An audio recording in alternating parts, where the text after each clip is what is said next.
ইসলামের আগের যে যুগটা সেটাকে বলা হয়তো জামানা জাহেলিয়াত, মূর্খর যুগ। মানুষে ব্যবসা বুঝতো, মক্কার মানুষে ব্যবসা করত, মদ খাওয়াটা বুঝতো, বিভিন্ন অন্যায় অত্যাচার তারা বুঝতো, কিন্তু দিনটা বুঝতো না। দিনের কি মাপকাঠি, দিনের কি সূত্র, ডেফিনেশন তারা বুঝতো না।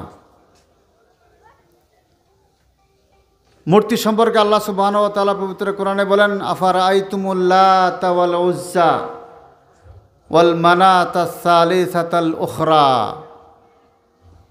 তোমাদের ধারণা কি লাত, উজ্জা, মানাত সম্পর্কে? লাত একজন ব্যক্তির নাম, যিনি হাজী সাহেবদেরকে রুটি বানায় খিলাইত। নিশ্চয় ভালো কাজ, হাজী সাহেবদেরকে খানা খিলাইত, ভালো কাজ। তো তার নামে একটা মূর্তি করে রাখা হোক, বুজুর্গ মানুষ। তারা তাই করতে লাগলো। উজ্জা মক্কা এবং তায়েফের মাঝখানে একটা পাথর, তার নাম হয়েছে উজ্জা। পবিত্র কোরআনে যার উল্লেখ করা হয়েছে, উজ্জার পূজা করা শুরু করে ফেলছে, পূজা করতো তারা। হাজী সাহেবগঞ্জ যারা হজে গেছেন তারা তায়েফ দেখছেন, মক্কাতে খুব দূরে না। ওয়াল মানাতা সালিসাতাল উখরা, 3 নম্বর মূর্তি ছিল মানাত। মানাত মানে মক্কা এবং মদিনার মাঝখানে একটা জায়গা, যার নাম হচ্ছে কুদাইত। ওইখানে একটা গাছ ছিল, ওই গাছের পূজা করত। গাছ আমরা সহজেই বুঝি, রাস্তাঘাটে দেখেন না, কাপড় দিয়ে বেঁধে হয়, দেখছেন না গো, সুন্দর করে লাল কাপড় দিয়ে সাজায়ত হয়। আমরা তাদের বিরোধ করি না, তারা তাদের ধর্ম করুক, কিন্তু বাস্তবে আমরা যেটা করি এটা কতটুকু সঠিক এটা আমাদের জানা দরকার। তো এমন পরিবেশে ইসলাম আইলো দুনিয়াতে। এখন ইসলাম মানে কি? আমরা সাধারণ মানুষে বলি ইসলাম মানে শান্তি। অবশ্যই শান্তি। ইসলামের বিভিন্ন ডেফিনেশন আছে, বিভিন্ন সূত্র ইসলামের বর্ণনা করা হয়েছে। ইসলাম মানে আল ইসলাম ও আল ইস্তিসলাম, সারেন্ডার হওয়া, সাবমিশন, আত্মসমর্পণ। আমরা যে মুসলমান, আমরা কোনো একজনের কাছে আত্মসমর্পণ করা মুসলমান। আমরা নিজেকে এক মহান রব্বুল আলামিনের কাছে নিজেকে আমরা আত্মসমর্পণ করেছি। আর এই আত্মসমর্পণের অর্থ হইছে আল্লাহ সুবহানাহু ওয়া তাআলার সঙ্গে আমরা একটা এগ্রিমেন্ট করেছি। কি ধরনের এগ্রিমেন্ট? প্রথম এগ্রিমেন্ট লা ইলাহা ইল্লাল্লাহ মুহাম্মাদুর রাসূলুল্লাহ এগ্রিমেন্ট। আমরা এই কথা স্বীকার করেছি আল্লাহ ব্যতীত কোনো মাবুদ নাই, মাবুদে বরহক, সঠিক ইবাদতের উপযুক্ত আল্লাহ ছাড়া আর কেউ নাই। আমরা আরও জানছি যে মুহাম্মদ সাল্লাল্লাহু আলাইহি ওয়াসাল্লাম আল্লাহর রসুল। দ্বিতীয় এগ্রিমেন্ট আশহাদু আল্লা ইলাহা ইল্লাল্লাহ ওয়া আশহাদু আন্না মুহাম্মাদান আবদুহু ওয়া রাসূলুহু। এটা আরও শক্তিশালী। আমরা সাক্ষ্য দেই আল্লাহ ব্যতীত কোনো মাবুদ নাই যার ইবাদত করা যাইব। আরও সাক্ষী দেই মুহাম্মদ সাল্লাল্লাহু আলাইহি ওয়াসাল্লাম আল্লাহর বান্দা এবং আল্লাহর রসুল। আমরা তো এই কলিমাই পড়ি না। একটা কলিমা তাওহীদ, আল্লাহর একত্ববাদকে বিশ্বাস করা, যেটাকে বলা হয় কলিমা তাওহীদ। আর সেটাই কলিমা তৈয়বা, সেটাই লা ইলাহা ইল্লাল্লাহ মুহাম্মাদুর রাসূলুল্লাহ সাল্লাল্লাহু আলাইহি ওয়া আলা আলিহি ওয়া সাহবিহি ওয়া সাল্লাম। 2 নম্বর কলিমা শাহাদাত। আগে আল্লাহ সম্পর্কে আমাদের জ্ঞান হইল।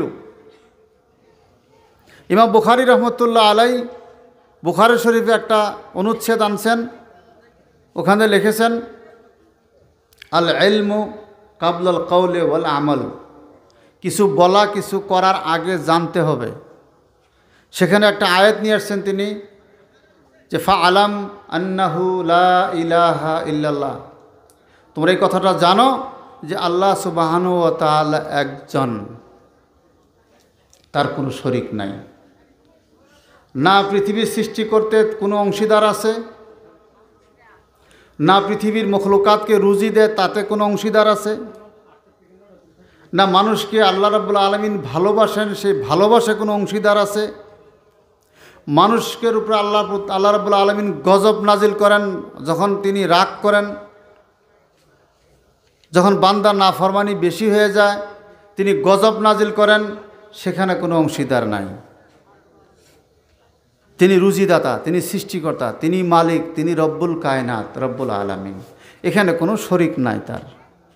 আর হাজী সাহেবগঞ্জ যখন মক্কায় যান তারা এই কথাই স্বীকারোক্তি দেন, লাব্বাইক আল্লাহুম্মা লাব্বাইক, লাব্বাইক লা শারীকা লাকা লাব্বাইক, ইন্নাল হামদা ওয়ান নি'মাতা লাকা ওয়াল মুলক লা শারীকা লাক। আল্লাহ গো, তোমার কাছে হাজির হয়েছি, তোমার কোনো শরিক নাই। এতটা তো বোঝা গেছে কোন এগ্রিমেন্টের কথা বলতেছি। আপনি একটু জমিন ক্রয় করছেন, জমিন কিনছেন, যদি এগ্রিমেন্ট নাম আপনার নামে না ওঠে ওটা মালিককে আপনি না। আমরা সাক্ষী দিতেছি আল্লাহ সুবহানাহু ওয়া তাআলা আমাদের মালিক, ইবাদতের উপযুক্ত মাত্র তিনি, তিনার বাহিরে আর কেউ নাই, তিনার কোনো অংশীদার নাই। এই এগ্রিমেন্টটা যদি এতই সহজ হইতো, মক্কার মানুষও তো আরবের মানুষ ছিল না গো, তো আরবি ভাষা বুঝতো। যদি আমরা সাধারণ মুমিন সিংহে মানুষে আরবি ভাষা বুঝতেছি, লা ইলাহা ইল্লাল্লাহ মুহাম্মাদুর রাসূলুল্লাহ, তারাও বুঝবার পাইছে। তো আমাদের আর তাদের বুঝের ভিতরে পার্থক্য আছে। তারা এই জন্যই কলিমাটা এইভাবেই বুঝে নিছে, যদি আমরা এই কলিমা পড়ি তাহলে আমাদের কোনো বাহাদুরি থাকবে না, কোনো এখতিয়ার থাকবে না, আমরা আল্লাহর কথা উঠা বসা করতে লাগবে, আল্লাহ নাফরমানি করা যাবে না, 360টা মূর্তির পূজা করি এটা করা যাবে না। তো তারা বুঝতে পারছেন। আর যখন রাসূল সাল্লাল্লাহু আলাইহি ওয়াসাল্লামের কথা বললেন লা ইলাহা ইল্লাল্লাহ মুহাম্মাদুর রাসূলুল্লাহ, মক্কাতে একটা স্লোগান শুরু হইল, যেটা কোরআনে উল্লেখ করা হয়েছে, আজাআলাল আলিহাতা ইলাহা ওয়াহিদা, কি সমস্ত মাবুদকে বহিষ্কার করে এক মাবুদের কথা মুহাম্মদ বলে, কেমনে সম্ভব? মুহাম্মদের কথা কতটুকু গ্রহণযোগ্য? আর মক্কার মানুষেরা একে অপরকে বলতে, এই শুনছস কি ঘটনা? আজাআলাল আলিহাতানা ইলাহা ওয়াহিদা, আমাদের সব মাবুদকে বাদ দিয়ে একটা মাবুদের কথা মুহাম্মদে বলে, এটা কি গ্রহণযোগ্য, মানা যাবে? বলছে না না, এটা মানা যাবে না। তাহলে তারা বুঝতো যে লা ইলাহা ইল্লাল্লাহ কওয়ার পরে কি দায়িত্ব আমাদের ঘাড়ে আসবে, গতিকে এই কথা বলা যাবে না, আমরা বলবো না, এত আত্মসমর্পণ করা যাবে না। আচ্ছা, এই আত্মসমর্পণ কোনো মানুষের কাছে করতে বলা হয়েছে? আত্মসমর্পণ রব্বুল আলামিনের সামনে। আশা করছি এই কথাটা বুঝতে পারছেন যে আল্লাহর কোনো শরিক নাই। আর তারা এই কথা বলতো মক্কার মানুষেরা যে মুহাম্মদ সাল্লাল্লাহু আলাইহি সাল্লামকে রসুল মানতে গেলে কয়েকটা কথা আছে। তারা বলতো কাইফা নুমিনু বিমুহাম্মাদিন ওয়া হুয়া ইয়ামশি ফিল আসওয়াক, আমরা মুহাম্মদ সাল্লাল্লাহু আলাইহি সাল্লামকে কেমন রসুল মেনে নেব যিনি বাজারেও ঘুরে আমাদের সঙ্গে, ওয়া ইয়াতাআমুত তাআম, তিনি খানাও খায়, ওয়া ইয়াতাজাওয়াজ, বিবাহ শাদীও করে। আমরা তো জানি আব্দুল্লাহর সন্তান, মা আমিনার গর্ভ থেকে জন্ম নেওয়া, আমাদের ভিতর থেকে একজন তাকে মুহাম্মদকে রসুল মেনে নেবে, এটা আবু জেহেল আবু লাহাবের বরদাস্তের বাইরে, কারণ মাতাব্বরি চলবে না। তারা জানতো এই কথা যে রসুলের কথার সামনে কারো মাতাব্বরি চলবে না। আল্লাহ সুবহানাহু ওয়া তাআলা বলেন ওয়ালা তারফাউ আসওয়াতাকুম ফাওকা সাওতিন নবী, যে নবী সাল্লাল্লাহু আলাইহি সাল্লামের কথার উপরে তোমরা কোনো কথা বলো না। আল্লাহ রসুল বসে আছেন, জোর করে শব্দ করে ইয়া মুহাম্মদ সাল্লাল্লাহু আলাইহি সাল্লাম বলা যাবে না, তিনি রসুলুল্লাহ, তিনি রসুলুল্লাহ। আরবের কিছু গ্রামীণ মানুষ, গ্রামে থাকা বসবাস করা মানুষ, মদিনায় আসতেন, এসে বলতেন, মোহাম্মদ তাল, শোনো শোনো, আমাকে কিছু বলো। এটা বেয়াদবি, কার সঙ্গে? নবীর সঙ্গে বেয়াদবি। আল্লাহ সুবহানাহু ওয়া তাআলা বলেন, এই নবীর সাথে কথা কবার আগে সাদকা জমা করো, মানে ভিজিটিং ফিস। আদব শিখাইছে সাহাবাদেরকে, আদব শিখাইছে যে রসুলের সঙ্গে কথা বলতে গেলে ফিস জমা করো। আল্লাহ সুবহানাহু ওয়া তাআলা বলছেন, ইদ নাজাইতুমুর রাসূলা ফাকাদ্দিমু বাইনা ইয়াদাই নাজওয়াকুম সাদাকা। যখন তোমরা নবীর সঙ্গে কথা বলতে চাইবা, তোমরা একটা ফিস জমা করো। কারণ সেদিন ফিসটা আসলে খুব জটিল। কেন? পয়সা ছিল না মানুষের হাতে। মুহাজিরও ফকির, আনসারও ফকির। আল্লাহ তাআলা কোরআন উল্লেখ করেছেন, মিনাল ফুকারা আল ফুকারা মিনাল মুহাজিরিনা ওয়াল আনসার। যারা মদিনা ছিলেন তারা আনসার, যারা মক্কা থেকে হিজরত করে আসলেন তারাও মুহাজির, মাইগ্রেট করে গেছেন, হিজরত করে গেছেন। উভয় পক্ষই গরিব। পয়সাটা দিবে কে? কোথা থেকে দিবে? যখন তাদের স্বভাব হয়ে উঠল যে নবীর সঙ্গে কথা বলতে কি আদব, কি কায়দা, কি ব্যবহার, কেমন, তখন আল্লাহ সুবহানাহু ওয়া তাআলা বলেন, এখন থেকে ফিসটা উঠায় দেওয়া হইল। একই জায়গায় কোরআনে উল্লেখ করা হয়েছে।